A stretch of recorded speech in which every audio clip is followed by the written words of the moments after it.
fontes. O verso 3: o meu povo cometeu 2 crimes, eles me abandonaram, a mim, a própria fonte de água viva. Tentaram cavar as suas próprias cisternas, poços achados que não conseguem reter a água. Agora o último verso, o 18 e o 19, para encerrar.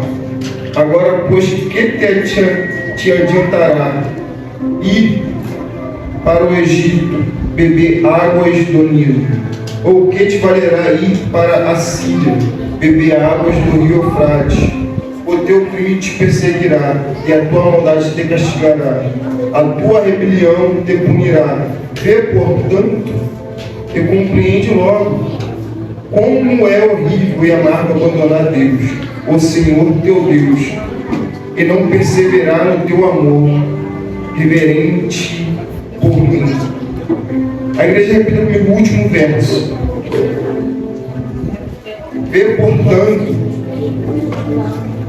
e esse daí foi para mim, vamos de novo. Vê, portanto, e compreende logo como é horrível e amargo abandonar Deus, o Senhor teu Deus, e não perseverar no teu amor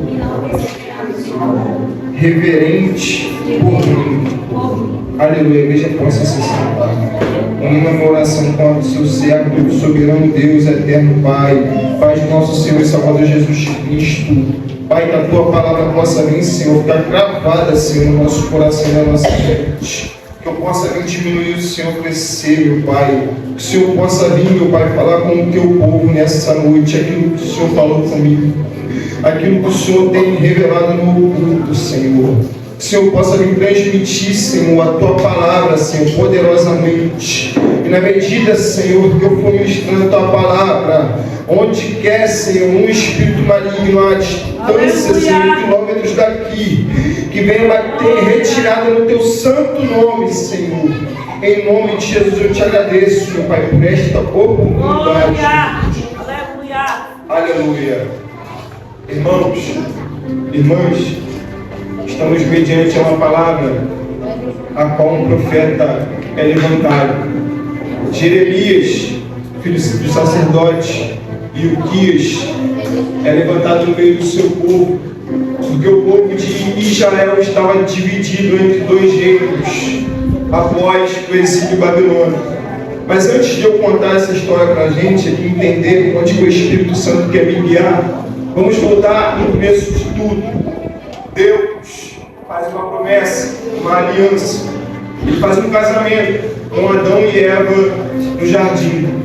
Todo dia, na viração do dia, Deus descia para se relacionar, para saber como é que ia as coisas no jardim.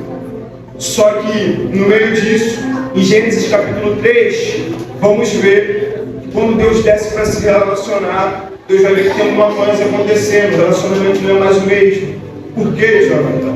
Satanás, a própria serpente, senta na árvore com papel de divórcio para tirar Adão e Eva da presença, tirar Adão e Eva do casamento que eles tinham com Deus, um relacionamento íntimo, de comunhão, de compaixão, a qual todos os dias, Deus descia para falar assim: como você está?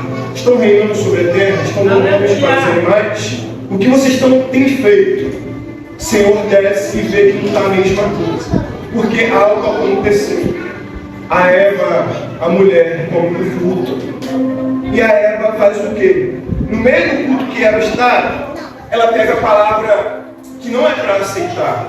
Ela pega a palavra de um falso profeta. Porque se você for estudar, você vai ver que Satanás, ele não era Satanás, ele era um anjo. Ele era alguém escolhido por Deus, então ele fazia parte do reino. Ele foi tirado do reino por sua falta de obediência. Satanás é jogado na terra.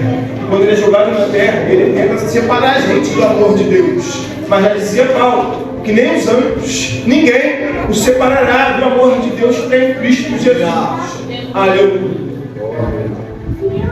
Satanás tenta, parceiro, nos separar de todo momento.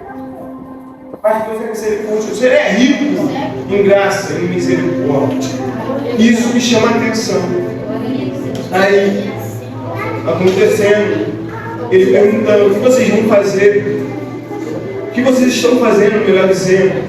Adão está escondido. Porque Eva escutou palavras que não eram para ouvir. É as pessoas que vêm para o culto e prestam atenção nas palavras que massageiam o nosso ego. Mas a palavra que nós nos confronta, a gente não quer escutar. A primeira palavra foi para Adão. Adão sabia do culto, ele sabia da liturgia, ele sabia a palavra verdadeira. Não coma do fruto. Era o culto que Deus prestava ali naquele jardim.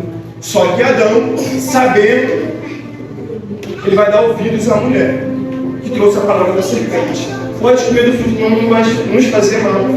Você pode comer porque vai fazer bem assim como me fez. Só que quando os dois comem, eles caem em tentação. Eles vão ver aquilo que é errado. A visão deles vai se abrir pelo que é errado. E eles ficam totalmente conhecedores da verdade, que é o bem e o mal. E aquele que conhece uma vez o bem e o mal não é tirado por inocente. Deus expulsa os dois do jardim. Aleluia. E se a gente for ver, o povo continua da mesma forma. A gente vai ver que o povo tenta oferecer culto, mas culto todo. E tem uns que vêm para a igreja, assim que eu sei como que aqui todo mundo vem meio aliança crente, está prestando um culto verdadeiro, como Abel, vai ter sempre um cair no nosso meio, que vai oferecer um falso culto, mas vai olhar para quem está oferecendo um culto verdadeiro e vai invejar. Aleluia. E a história passa, entra Noé na história, pregando há 100 anos. Aleluia. Se convertam, entram dentro da árvore comigo, ninguém quer escutar mais. Eu agradeço a cada um que subiu aqui essa tribuna para falar alguma coisa, porque se confirmou no meu coração o que Deus falou comigo no monte e aqui hoje. Eu subi ao monte para receber uma palavra de Deus para a minha vida. Porque eu, Edson, já não aguentava mais, sabe? Era pedradas, pedradas de qualquer lado. E eu mandava mensagem para o meu pai e para a minha mãe, perguntando qual era o significado do meu nome. Para que eu vi esse mundo? A minha mãe pegou o nome de um cantor de funk da Furacão 2000 de anos atrás, falou assim: eu era apaixonada por esse cantor, então eu botei o seu nome no filho dele. Já meu pai já veio com a seguinte história: eu orei, a sua avó orou, e o seu nome teve um significado bíblico. E a minha mente ficou confusa. Sabe a lágrima gerou no meu peito? Porque minha mãe estava falando que meu nome não tinha significado. Ou seja, que eu era inútil nessa terra. Já meu pai disse que eu tinha um propósito. Só que até nisso eu vejo a mão de Deus. Porque minha mãe era uma pessoa ignorante, mas minha avó nunca foi, minha avó sempre foi uma mulher de oração. Então eu fiquei com a palavra do meu pai. Isso, eu não monte lendo essa palavra de Jeremias. Eu abri uma vez, Senhor, me dá uma palavra. Fui em Jeremias 33. Fechei e abri a Bíblia de novo. Me dá uma palavra, Jeremias 18. Abri e fechei Jeremias capítulo 2. Eu falei: o que o Senhor quer comigo? O Senhor já conhece essa palavra, as três que foi citada.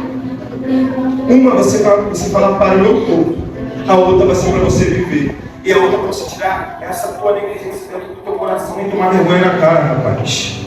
Aleluia. Porque a gente fica se perguntando: o que a gente tem feito para Deus? Qual é o culto que temos oferecido? Será que é um sacrifício vivo? Será que realmente é um sacrifício vivo? Será que o nosso culto é digno de chegar como cheiro suave na narina de Deus?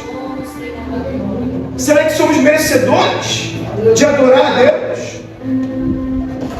Será que o nosso culto tem passado do primeiro céu?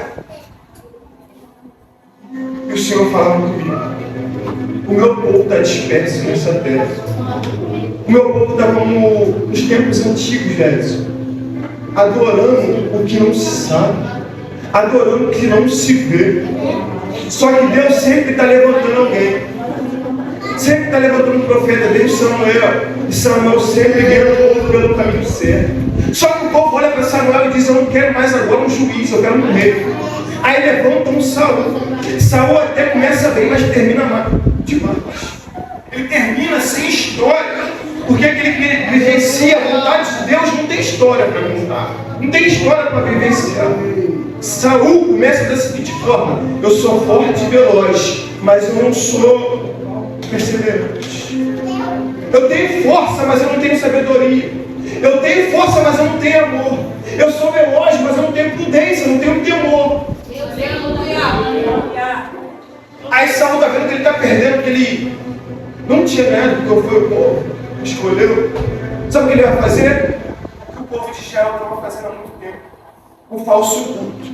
Nem espera o sacerdote chegar para oferecer o culto. O profeta, ele quer apresentar algo que não era para ele fazer. Aí entra a história qual começa as falsas adorações, o falso culto. Saul vai procurar uma médium, uma pagã, para saber o seu futuro.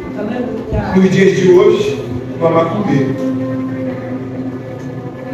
E o Senhor traz desgraça para a vida de Saul e ele morre. Entra Davi. Davi está no reino, quer trazer a presença de volta, porque tinham tirado a arca da aliança de Israel. Só que Davi é alguém que erra, Mateus. Mas ele vive no meu coração, sabe por quê?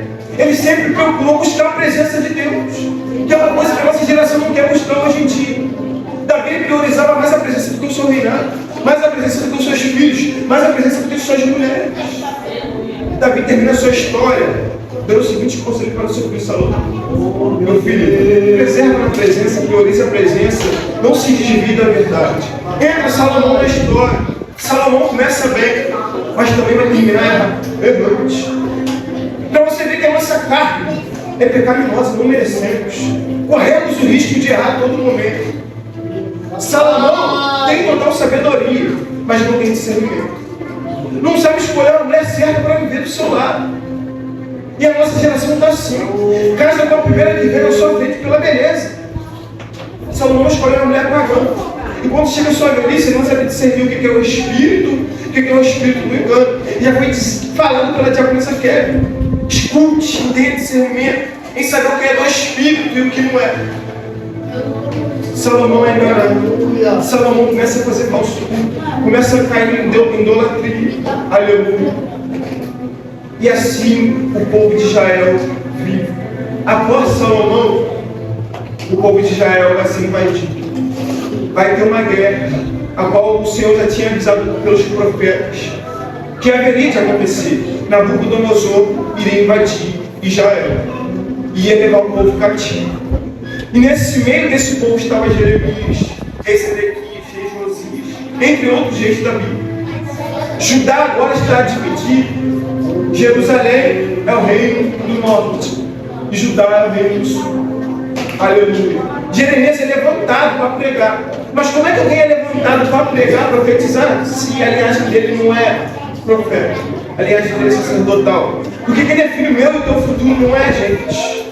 Não é o nosso parentesco. Não é o que sua mãe te diz pelo WhatsApp. Não é o que seu pai diz que você é. É o próprio Deus que desce na terra e confirma o teu chamado. Aleluia. O Senhor fala para Jeremias: Senhor, jovem, homem, não se compare com uma criança. Jeremias olha para você e faz o que muitos pregadores de hoje em dia deveriam fazer, mas não conseguem, porque já está com o ego elevado. Senhor, não tenho. Eu não sou. Eu não consigo. Eu sou apenas um menino, eu sou apenas uma criança. Me ajuda. Mas tem gente que sobe a tribuna, Vitória. Estudei muito. Eu mereço, eu tenho, eu sou. Só que Jeremias olha para dentro de si e diz: eu sou apenas um menino. O Senhor olha para Jeremias e não diz que é apenas um menino. Porque eu vou te levantar como profeta por essas nações, Judá e Israel. Mas não só isso, você vai ao mundo todo. Ou seja, mesmo que você morra, a sua palavra vai ser entregue a todo mundo. E aqui estou eu, pregando a vocês a palavra de Jeremias. Jeremias começou a pregar no tempo de Josias, 680, 650. A seguinte mensagem: o nome de Jeremias era significativo em Deus exalta, Deus joga, ou Deus também derruba, ou Deus abate. Jeremias foi levantado para poder profetizar palavras ou de amaldiçoar o povo de Israel ou abençoar. Palavras de derrubar ou de edificar. Porque o povo já estava voltado para a idolatria. O que é idolatria? O povo vinha para o culto. O povo entrava no templo com as vestes bonitas. Mas só que esse povo estava vivendo de sofismo. O que é sofismo? A aparência bonita por fora e a aparência feia por dentro. A aparência bonita por fora e falta de essência por dentro. Olha, eu já quero liberar uma palavra profética para a gente aqui. Olha para o sermão antigo. Somos barro, somos pó, somos terra, somos essência, somos matéria-prima de Deus. Deus mesmo fala: criamos o homem. Façamos homens, imagem e semelhança, a nossa imagem e semelhança. O homem foi tirado do pó da terra. Aleluia. E isso gera essência em nós. Se temos essência, o que tem dentro tem que resplandecer pelo lado de fora. Tem que brilhar pelo lado de fora. O que a gente vive aqui dentro vai aparecer pelo lado de fora. Você quer ver? Quando estamos tristes, a nossa face fica como? Destruída. Fica uma face feia. Não conseguimos adorar em espírito e verdade. Mas quando estamos felizes, igual o culto de ontem terminou, a gente brinca, a gente sorri. Mas quando a gente chega dentro de casa, a gente vai para dentro do nosso quarto, só Deus sabe como está o nosso coração. Mas o povo de Israel, além de não querer confessar como estava o seu coração, vinha para o culto. Mas quando saía, procurava outros deuses. O povo de Israel, na hora de clamar, eles clamavam ao Deus de Israel, que livrava eles a todo momento. Mas na hora de exaltar, eles adoravam a Azerá, a Baal, a Aristóteles, os deuses que não existem. Jeremias fala isso. O meu povo me procura quando precisa de alguma coisa, Deus. O povo está no deserto. Mas no deserto tem maná, tem carne, tem coluna de fogo a proteger. Mas quando está no meio do deserto, não tem mais nada, olha para dentro do Egito e fala: vou voltar para o Egito porque lá tinha alimento verdadeiro. É o povo que hoje em dia está em Cristo. Está vivendo dentro da igreja, mas está com saudade do que era do mundo. É o povo que está dentro da igreja caminhando com Deus, mas não consegue esquecer o que viveu no passado. Não consegue perdoar um irmão. Não consegue perdoar um pai e uma mãe. Aleluia. Jeremias continua: vocês eram minha noiva adornada. Vocês me perseguiam no deserto. Vocês eram apaixonadas por mim. Nos nossos dias, no primeiro amor, a gente vivia no monte. Era jejum até passar mal. Era a Bíblia 24 horas, a gente não conseguia fazer outra coisa. Mas aí entrou os nossos deuses de hoje, que é a necessidade de alguma coisa. Não é errado trabalhar, a gente tem que sustentar a nossa família. Mas é errado tornar isso prioridade. Não é errado, pastor, a gente vir para o culto fazer uma festa bonita para Deus. Mas é errado a gente não buscar primeiro a Deus antes da fé. É errado a gente priorizar mais as coisas terrenas, material, do que a vontade de Deus. Aí Jeremias está pregando para o povo de Judá: vocês estavam perseguindo Deus no deserto, como só existe Deus na terra.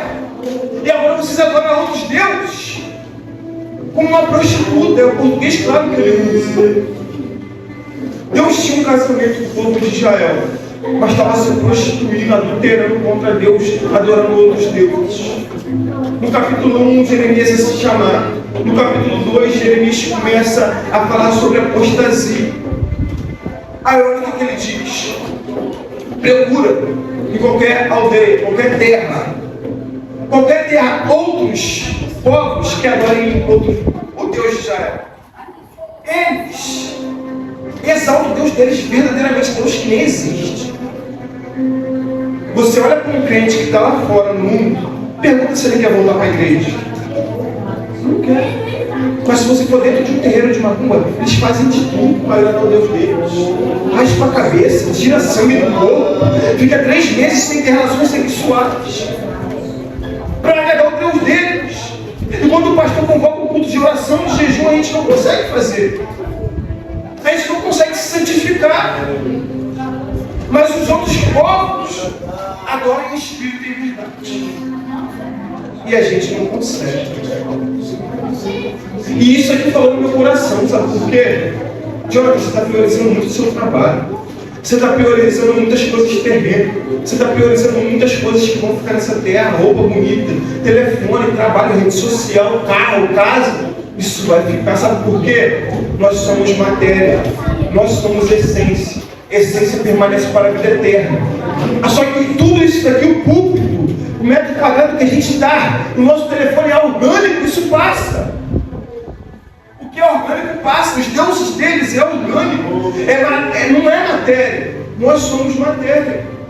Você pode ver que quando, na época do exílio, quando Daniel, Sadraque, Mesaque e Abednego é levado, eles vão ser obrigados a adorar a um Deus orgânico, um Deus que não tem aparência, que tem aparência, mas não tem essência, um Deus que tem uma forma humana, mas não tem uma forma interior. Só que aí, eles não vão adorar esse Deus. Nabucodonosor diz, então joguem-nos dentro da fornalha. Só que quem é essência pode passar pelo fogo, não se queima. Quem tem matéria pode passar pelo vento, o vento não derruba. Sadraque, Mesaque e Abednego estão sendo jogados dentro da fornalha. Eles não se queimam, Marcelo. Eles não se queimam, Rosa. Sabe por quê? A própria essência estava passando dentro dele, o quarto homem da fornalha. Deus nos protege em todos os momentos das nossas vidas. Somos nós que negligenciamos Deus. Quando a gente fala, antes de orar, eu vou ver a primeira notificação do meu Deus. Antes de jejuar, eu vou comer alguma coisa para satisfazer a minha carne. Antes de ler a palavra, eu vou primeiramente pesquisar no Google. Eu falei, Senhor, não monte isso aqui segunda-feira. Eu não quero mais pregar coisa que eu acho legal na Bíblia, que eu acho interessante, mas eu quero pregar aquilo que vai cortar primeiro dentro de mim. Glória! Jonathan, qual tem sido o teu culto? Qual tem sido o teu Deus? Se você é a essência, aleluia. Jeremias continua pregando e dizendo, vocês estão se pervertendo, vocês não buscam Deus em espírito e em verdade, aleluia. Espírito Santo da verdade. Quando Mateus orava, eu senti uma presença diferente. Israel prestou culto a Baal, Mateus. Baal, a gente vê na época de Elias, por ele ser orgânico, só um leve empurrão de Elias, Baal cai em terra. Baal permanece. Mas quando Elias está no alto do Carmelo clamando, o verdadeiro fogo de Deus ele desce e permanece dentro dele. E jorra, sabe? Uma fonte dentro dele para ele prosseguir. O que é de verdade permanece. O que é de mentira se vai. Aleluia. Nessa noite eu pergunto para nós, até mesmo para mim, para onde nosso coração está voltado? Qual é o nosso culto? Jeremias capítulo 18. Deus diz para Jeremias, levanta-te, posicionamento, desce, renúncia, humilhação, se humilha, desce a casa do olheiro. Quem é o olheiro, Jonathan? Deus. Não poderia eu fazer do povo de Israel como está fazendo esse olheiro? Olha o vaso que ele está fazendo. O vaso se quebra, Marcelo, na mão dele. Mas ele não descarta o vaso. Ele poderia pegar outro vaso bonitinho, botar ali naquele lugar e continuar fazendo a sua obra. Sabe o que é isso? É o Senhor falando comigo, meu filho, você pega na minha presença, você erra, você é vacilante.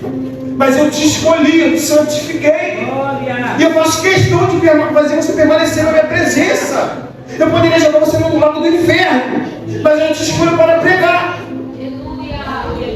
Mas é necessário se humilhar. O povo de Israel, Marcelo, era o vaso, se quebrou. Sabe por quê? quebrada, ou inteiro, nós permanecemos na mão de Deus. Sabe o que o Tosi falou? Algo da parte de dentro, para a gente priorizar isso, guardar. Porque quando a gente se quebra, a gente quer explorar para o mundo todo, menos para Deus, no oculto. Quando a gente peca, a gente tem que contar para o próximo, menos para Deus. Quando a gente falha, a gente quer contar nossas falhas para todo mundo ao nosso redor. Mas não queremos entrar para dentro do nosso quarto, fechar a nossa porta e fazer como Davi fez no Salmo 51. Senhor, contra ti pequei, eu não mereço, eu não tenho. Mas por favor, não retire de mim a tua presença, nem retire de mim o teu espírito. Crie em teu coração novo, íntegro e reto para te servir e ensinar os seus. Não conseguimos fazer isso, porque achamos que o nosso amigo que está do nosso lado é melhor do que Deus. Aí transformamos o nosso amigo, a nossa esposa, o nosso pai, a nossa mãe, um pastor. Não é errado procurar ajuda, mas transformamos eles maior do que Deus. Você acha que eu não gosto de compartilhar as coisas que acontecem comigo? Eu procuro ajuda, mas qual é a primeira ajuda? Qual é o primeiro Deus que a gente procura? Aí Jeremias continua dizendo: vocês procuram fonte de água em poços, em cisternas, agora se desfalece, que não prevalece, que não vai adiante. Qualquer um pode destruir. Mas a verdadeira fonte de água viva é Cristo Jesus. E só tem como encontrar essa fonte de água viva aquele que renuncia a sua própria carne e vai de encontro a Cristo. Olha Davi como é que está no Salmos 42. Como agostam ser por águas. Não era águas paradas de poço, era águas correntes de rio. Aleluia. Olha o que Jesus fala para a mulher samaritana: aquele que bebe dessa água tornará a ter sede. Aquele que procura falso culto tornará a ter sede. Mas aquele que busca a mim, a fonte vai gerar nele a vida. A fonte de água viva vai nos gerar a vida eterna. Diaconisa, não existe outro Deus, não existe outra palavra, não existe amigo, não existe ninguém para nos ajudar além de Deus. Jeremias continua sua pregação. O povo está no deserto, o povo está no exílio, mas está com vontade de voltar às velhas práticas. Aleluia. O povo me procura pelo que perece, mas não pelo que permanece. Aí quando Jesus está pregando um discurso duro como esse, a respeito dele ser o verdadeiro pão da vida, começa diácono, começa pastor, começa presbítero, olhar um para o outro, apóstolo, dizer duro esse discurso. Quem pode suportar? Jesus está vendo que está saindo o mais velho ou mais novo. Imagina agora essas crianças saindo daqui porque eu estou pregando desse jeito. Vocês me olhando com os olhos de vocês e saindo porque a palavra não está sendo boa. Jesus vai olhar para esse povo, vai olhar para quem está servindo, para quem está pregando, para quem está comendo com ele, vai dizer: vocês que estão comigo todos os dias, não quer ir embora também, não. Porque o discurso de Jeremias é duro e o de Jesus também é duro. Só que aí está Tomé, está todos os pecadores que Jesus resgatou na mesma casa, olhando um para o outro. Para onde iremos nós, Jesus? Se só a sua presença vale mais, se só o Senhor tem palavra de vida eterna, se só o Senhor vai nos levar para o céu, para onde iremos nós? Sabe quem está falando isso? Uma pessoa que era podre em pecado, uma pessoa que errava muito, uma pessoa que estava com demônio no corpo. Jesus olhou para ela e disse: aparta-te de mim, Satanás. Era uma pessoa que estava cheia de problemas, dívida para pagar, sogra enferma.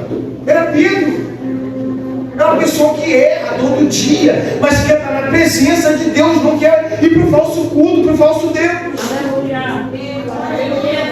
É o vaso que está na mão do olheiro, está se quebrando por inteiro, mas está dizendo: Senhor, eu não quero sair da tua presença, eu preciso mais dela. Aleluia. É alguém que sabe o que é importante, Marcelo. Poderia ter a melhor casa do mundo. Isso aqui psicólogo disse. Pessoas ricas me procuram, porque está com vazio dentro de si. Eu poderia ter um iPhone 16 que lançou agora em 2024. Os novos carros elétricos, mas eu não seria feliz. Eu ia procurar felicidade em tudo, mas eu não ia ter, não ia achar. Olha o que foi falado aqui em cima. Libera tudo na presença. Esconda tudo no altar. Fala tudo a sua necessidade no altar. Jeremias continua pregando, dizendo: a palavra que eu estou liberando não precisa te derrubar. Só que Deus pergunta para Jeremias: Jeremias, o que você vê no capítulo 3? Jeremias diz: uma amendoeira. Amendoeira significa choquete. Choquete é no hebraico, Deus é vigilante. Deus está vendo tudo que o povo de Israel está fazendo. Toda idolatria, todo paganismo. Mas Deus está dando uma segunda chance. Aí os versículos vai passando, o 4, 5, o 6. O povo está toda hora voltando ao falso culto. Até o capítulo 18. Chega no capítulo 30, o Senhor perdoa o seu povo. E diz: eu amo vocês, eu vou perdoar, eu vou curar vocês, eu vou trazer vocês de volta à terra de vocês. Aí no 33 o Senhor diz: clama a mim, eu vou responder a vocês que vocês necessitam. Coisas grandes que ainda não sabem. Aí o povo não sabe o que orar. Sabe o que o povo quer? Até Jesus, até a época de Jesus, pão. Quer ficar sem trabalhar. Não quer abandonar suas riquezas. Quer continuar com seus falsos deuses. Aí Deus dá uma esperança. Eu vou levantar eu fecho a Bíblia. Aleluia. A qual vocês vão buscar de coração íntegro, coração sincero. Aí começa Isaías a dizer: vai nascer chamado Emanuel, do ventre da Virgem, que vai salvar o povo pecador e vai rever eles para a nova Jerusalém. Olha, Cristo veio à terra, pelas suas pisaduras fomos sarados. Aleluia. E o Senhor diz: aqueles que me adorem em espírito e em verdade, não sou eu, mas é o meu filho. O filho já deu para o Pai. Olha a verdade de Jesus. O povo adora Jesus. Jesus diz: adorem o Pai. O Pai diz: adorem a Jesus. E Jesus diz: adorem o Espírito Santo. Aí eu volto ao que o Kevin falou: seja direcionado pelo Espírito a tua pregação, o teu louvor, a tua adoração, porque Cristo merece. Ele morreu por nós, Victória, sofrendo. Mas o sofrimento dele, eu encerro aqui, não foi por conta do que ele passou, pelo cuspe no rosto, pelos pregos na mão, pelos pregos nos pés, pela cruz que ele carregou, pela cruz que ele serviu. Ele estava na cruz servindo. E qual foi o sofrimento de Jesus? Eu prego isso aqui sempre, Dose. Sabe por que eu gosto dessa palavra? E ela machuca o meu coração e me mostra o homem podre, miserável que eu sou. Jesus está no Getsemane: Senhor, afasta de mim a mesma ira que você queria transbordar no povo de Israel, o mesmo cálice. Afasta de mim. E que cálice é esse, João? Na cruz, Jesus está dizendo: Deus meu, por que me desamparaste? Só que no Getsemane, ele está dizendo: Pai meu, por que o Senhor me desamparaste? O que significa isso, João? No Getsemane, ele está em posição de filho. Na cruz, ele está em posição de servo. Só que na cruz, Deus não reconhece ele mais como filho, porque infelizmente ele está com todos os nossos pecados na cruz. A cruz que servia para Barrabás serviu para Cristo. E Barrabás, no termo original, é os filhos de Deus. Somos nós. Ele estava com a nossa cruz, Pedro, na cruz, dizendo: Deus meu, porque o Senhor me desamparou. Sabe o que é isso? Ele não queria perder a presença do próprio Pai, que virou as suas costas para o seu filho, enquanto ele estava na cruz. Jesus morre. vai até o inferno, toma a chave, o cadeado que aprisionava a gente nesse mundo perverso, para a gente ficar olhando para o Egito, para a Babilônia, o cativeiro que a gente saiu, foi libertado, hoje em dia servimos a Cristo, e ficar olhando para as coisas que passou. Ele não nos chamou para isso, Ele nos libertou, com graça e misericórdia.